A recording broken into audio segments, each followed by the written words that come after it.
Roma, o coração do império, o centro do mundo. Mas hoje, esse solo sagrado será manchado para sempre.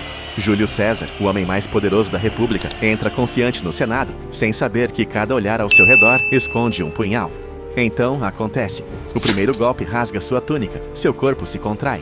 O segundo vem em seguida. Depois, o terceiro. As facadas vêm de todos os lados, rápidas, impiedosas. César tenta reagir, mas está cercado.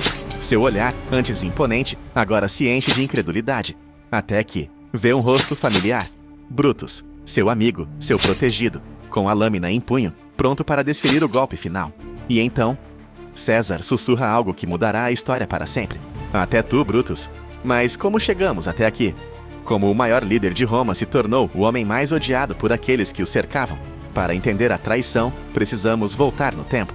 Júlio César não era apenas um general, ele era um visionário. Após anos conquistando terras e derrotando inimigos, voltou a Roma como herói. Mas um herói que não estava disposto a dividir o poder. A República tremia diante dele. Senadores murmuravam em corredores escuros, temendo que ele quisesse mais, muito mais. César recebeu o título de ditador perpétuo.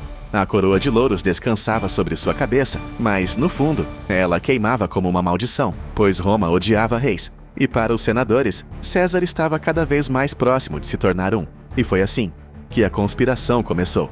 Enquanto César desfilava sua glória pelas ruas, no Senado, uma reunião secreta acontecia. Um grupo de homens, antes aliados, agora se tornavam conspiradores. Entre eles, nomes poderosos: Cássio, Casca e Brutus.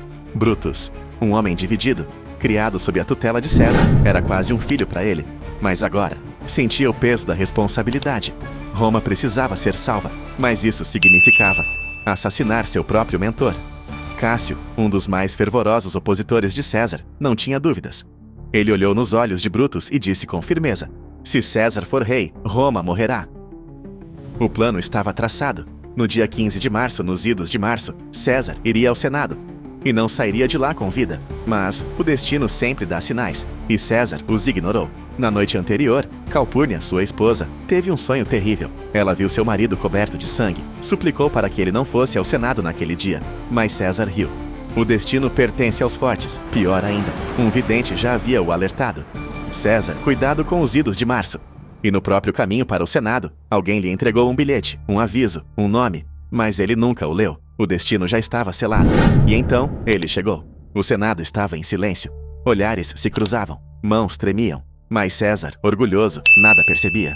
Ele subiu os degraus, saudou os presentes e se preparou para falar. Foi então que aconteceu. Swingo I avançou. Sua lâmina cortou o ombro de César. O grande general tentou reagir, mas outros o seguraram. A segunda facada, a terceira, a quarta. Os golpes vinham de todos os lados. E então, entre o caos, ele viu Brutus. Por um momento, um breve momento, ele acreditou que Brutus impediria. Mas não, o último golpe veio dele. E César, o homem que desafiou deuses e reis, caiu. Até tu, Brutus. Foram essas as últimas palavras de César?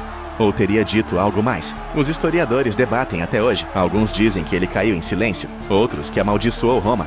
Mas há quem diga que ele sorriu, como se tivesse entendido tudo, como se aceitasse seu destino. E então, o silêncio tomou conta do Senado. César estava morto. Mas o que seus assassinos não previram era que a república que eles tentavam salvar estava condenada. A morte de César não salvou Roma, pelo contrário, a destruiu. Marco Antônio, seu braço direito, usou a tragédia para inflamar o povo.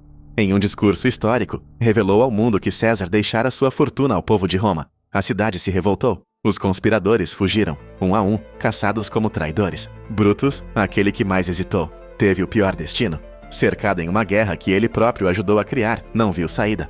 Então, em um último ato, caiu sobre sua própria lâmina. E Roma nunca mais seria a mesma. No fim, César venceu. Sua morte não foi o fim da República, foi o nascimento de um império. Júlio César desafiou a República, desafiou reis, desafiou os deuses. Mas no final, foi traído por aqueles que mais confiava.